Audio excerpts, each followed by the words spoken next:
এত কম? কিরে পাপিয়া, তুই কত পেলি? 60। তুই কত পেলি?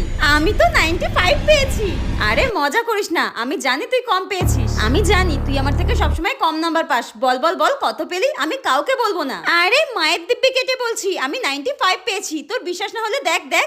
হ্যাঁ, বিশ্বাস কর, এইবার আমি অনেক খেটেছি। আমি সারা রাত জেগে পড়াশোনা করেছি একটু ভালো রেজাল্ট করার জন্য, কিন্তু আমি 95 পাবো ভাবতেই পারিনি। আমি খুব খুশি। আরে এই দেখ, আমার মনে হয় ম্যাম তোকে এখানে ভুল করে বেশি নাম্বার দিয়েছে। এই দেখ, এখানে আমাকে কম নাম্বার দিয়েছে আর তোকে বেশি নাম্বার দিয়েছে, কিন্তু এখানে তোর বেশি পাওয়ার কথাই নয়। যেখানে আমি কম পেয়েছি তুই কি করে বেশি পাবি? দাঁড়া, আমি একবার ম্যামকে দেখিয়ে আনছি। দাঁড়া। আরে আবার চেক করানোর কি আছে? আরে তুই ভয় পাচ্ছিস কেন? যেটা তোর ন্যায্য নাম্বার তুই সেটাই পাবি। আমি জাস্ট একটু রিচেক করে আনছি। দাঁড়া দাঁড়া।